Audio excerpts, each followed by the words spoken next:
Je suis le porteur de mauvaises nouvelles. Quelqu'un parmi les soignants doit se taper ce sale boulot. Ça tombe sur moi. Je vais le faire jusqu'au bout. Et si je suis attaqué, bah, je serai attaqué. D'ailleurs, attaquez-moi. Le midazolam est un outil qui doit appartenir aux anesthésistes ou réanimateurs, aux infirmières, infirmiers anesthésistes, point barre. Tout le monde sait ça. Le midazolam est utilisé dans les prisons américaines.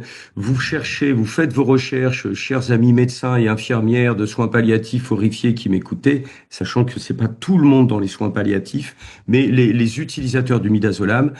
Faites vos recherches, Joël Zivot, Z-I-V-O-T, Gasping for Air. Ou alors, vous allez chercher dans les informations de la journaliste Jackie Devoy en Angleterre. Vous tapez Jackie Devoy sur Twitter, vous aurez pléthore de témoignages. Je pense notamment au témoignage d'Alicia Duncan. Le fait est, c'est que Joël Zivot a démontré depuis, je dirais au moins 2014, sur plus de 300 autopsies réalisées, dans les prisons américaines, parce que pour eux, c'était des mises à mort beaucoup trop horribles. Il a démontré que les poumons se remplissent de flotte, tout simplement, et que si vous utilisez du midazolam en forte dose et en augmentant les jours, je suis désolé, mais je pense à Vincent Lambert, 9 jours. 9 jours, hein, eh bien, les poumons se remplissent tout doucement de flotte. C'est la raison pour laquelle, vous le savez très bien, chers amis soignants, on met des petits patchs de scopolamine, de scopoderme. Est-ce que vous expliquez aux familles que la scopolamine, le scopoderme est un anticholinergique pour essayer d'avoir un flux bronchique un peu plus épais? Est-ce que vous expliquez, cherchez scopolamine, souffle du diable? Cette molécule qui est régulièrement utilisée, pas tout le temps, en anticholinergique, provoque des cauchemars et des hallucinations. La personne sur plusieurs jours est donc sédatée, silencieuse, ses poumons se remplissent, cauchemars, hallucinations potentielles et régulièrement on rajoute des furosémides, c'est-à-dire des diurétiques. Alors là par contre à l'extrême, on est même en dehors des résumés caractéristiques de produits d'un point de vue déshydratation et les gens deviennent des raisins secs tellement ils sont déshydratés. Oui. Ou ou dans Déjà, quelle ouais, c'est situation terrible. on Ouais. empêche quelqu'un de boire, d'une part, ah non, il faut pas trop le faire boire, il va faire des fausses routes, ou non, il risque de s'étouffer, non. Non, ça c'est des conneries, hein, excusez-moi du terme, hein, c'est pour se dire on va avoir un peu moins d'eau dans les poumons, mais non, la personne meurt de déshydratation à l'extrême et quelques petits thénardiers de service, ils sont pas nombreux, mais il faut que les gens aient cette information. Quelques petits thénardiers de service. Là, j'espère qu'un conseil de l'ordre va m'attaquer, hein, parce que moi, j'ai des dossiers avec des bilans biologiques. Ça va m'intéresser qu'on m'attaque. Hein. Et quelques petits thénardiers de service font en plus de l'injection de potassium sur des gens qui ont 5,5 de kaliémie.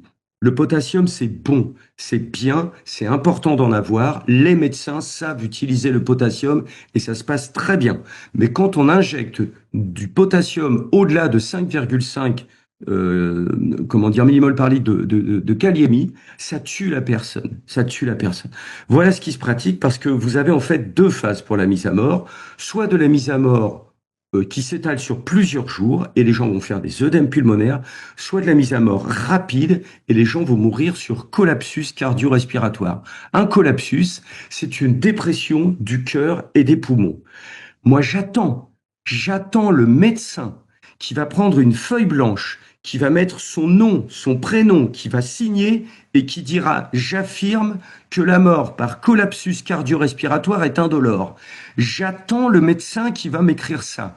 Si un médecin est capable d'écrire ça, bah déjà, chapeau, parce que là, ça voudra dire que celui-là, vraiment, il ose aller jusqu'au bout. Mais vous verrez que aucun médecin n'osera écrire une chose pareille, parce que 99% des médecins savent que un collapsus cardio-respiratoire, oui, le délai de mise à mort peut être de quelques minutes, mais il est impossible de dire que c'est indolore. Mm. Donc il y a deux possibilités dans les cocktails lithiques, phase courte ou phase Donc, dans moyen ces long terme. cocktails terribles de sédation profonde, enfin officiellement pour la sédation, pour accompagner la sédation. Et juste, attendez, encore un mot là-dessus, c'est que pendant les protocoles de sédation profonde, de toute façon, quand bien même une personne souhaiterait survivre à cette sédation, vous commenciez à l'évoquer, mais je suis pas sûr que ce soit clair pour tout le monde. Elle n'est plus nourrie et elle n'est plus alimentée, ni en eau, ni en alimentation. Donc c'est quelqu'un Ben, qu'on laisse mourir de faim en plus.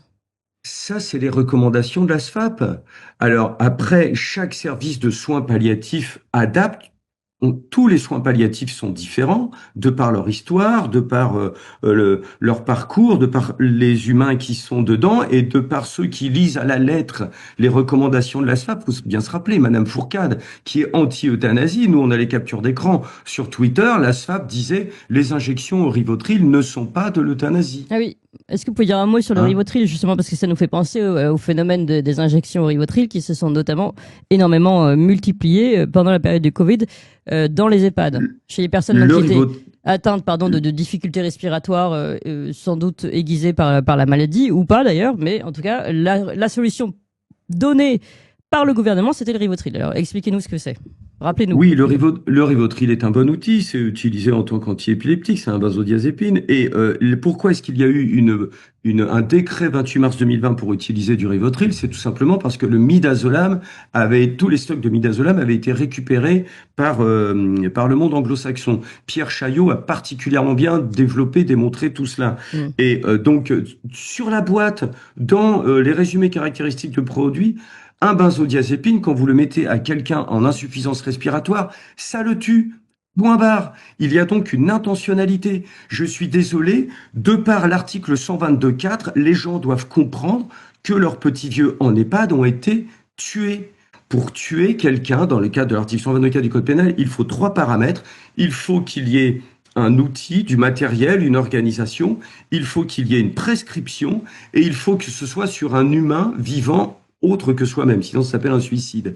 Eh bien, tous les codes du meurtre sont reliés sur ce qui s'est passé dans le cadre des injections de Rivotril. Et il y a eu la question 34 976 posée en septembre ou octobre 2020, à une époque où personne ne parlait des vaccins, des soignants suspendus, septembre ou octobre 2020.